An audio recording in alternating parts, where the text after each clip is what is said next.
All right, folks. Again, let me begin at the beginning this evening. The wisdom is simple. Save America, kill the bill. Now, there are a lot of rumors about what's in and what's out in both spending and taxes. And so far as we know, as Hillary Vaughn reported, there's no deal. My sources, smack inside Republican Senate and House leadership, they tell me we are weeks away. And even then, no one knows about that. Also, as Hillary reported this afternoon, House Ways and Means Chair Richard Neal said the so-called wealth tax is out of the bill. Of course, you recall in the House, the Ways and Means Committee, it was knocked out this past summer. Then it came back. Now it's knocked out again. I'd like to say good, and that's very good, but, Mr. Wyden, Senator Ron Wyden, immediately said later that the so-called wealth tax or billionaires tax is not dead. So we don't know. Anyway, I want to talk about this. The progressive left Democrats cannot help themselves. It's like a moth drawn to a flame. They cannot help themselves. It's a perfect example of the philosophy of the current Democratic Party that says basically punish success. That's right, punish success. Successful people are bad, evil, a scourge on society. The big government socialist Democrats have no interest in creating jobs, wages, family incomes for typical middle-class blue-collar Americans. They could care less about economic growth. Their only interest is redistribution, taking from Peter to pay Paul. And Democratic tax policy wants to soak successful individuals and businesses, large and small, because they don't like success. And they simply want to raise money for welfare entitlement purposes.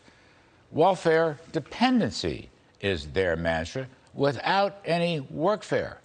This is a very old school socialist view, but there you have it. Their key word is equity. Now, I think we used to call that equality, but they want equal results, not just equal opportunity. Sort of like the old Soviet Union model and socialist governments everywhere. These kinds of policies would make everyone equally poor, except for the politically favored nomenclatura. Sound familiar? Left-wing experts ruling over the swamp? Just saying. Now, back to this billionaires tax. First of all, the vast majority of the billionaires were not billionaires when they started out in their garages or homes or wherever. They made a bet, they took a risk.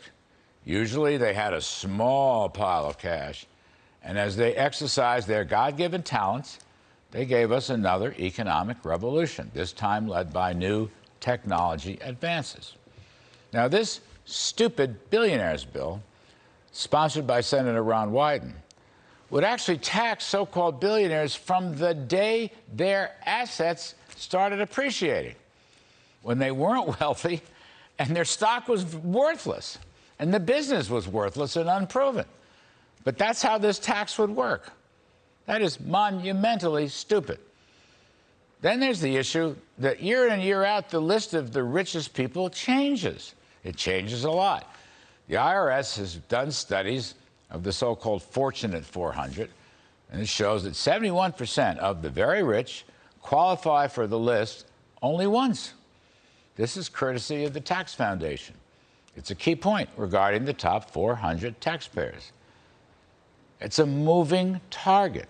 If this goofy idea ever went into place, the IRS would be shooting at a moving target. And by the way, it's not just billionaires now. It's defined as those who earn more than $100 million in 3 consecutive years. So beware, folks. That number is going to be coming down lower and lower. You wait and see. Now, the IRS, of course, believes we're all guilty of hiding information in our bank accounts. The other problem is mark-to-market values often go up, and they often come down. The wealthiest tend to have their wealth from the sale of capital assets or the sale of private businesses. As markets fluctuate, so would their taxable value under this regime. We used to believe that capital investments turn to taxable income when and only when there's a transaction to make a sale. Now, even that is subject to constitutional interpretation over different definitions of wealth and income. But finally, I just want to remind people that these billionaires, vilified, have created literally tens and tens of millions of jobs down through the years. Those jobs led to higher wages and greater family income. We used to believe that you could start a business at home around some crazy idea that nobody believed in, and then you keep at it, and it becomes a phenomenal good or service, like maybe a small cell phone or a computer or a medical procedure, medical equipment, or therapies and vaccines to save America. Those folks who succeeded way back before they got rich, way back, they should be praised as the entrepreneurial backbone of the free enterprise American economy. We used to think that way. This is the land of opportunity. One thing my two presidential bosses knew, Ronald Reagan and Donald Trump: government policies should reward success, not punish it. They understood incentives mattered, and if it pays more to work, invest, innovate, invent, they will do so. And if it pays less, they won't. And we used to understand that a good paying job requires a solid, healthy business. But if you penalize the business through higher taxes, it will fail. And then so will the workforce. Or if the business reaches out to investors, but we heavily tax the capital from investors, then they won't take risks.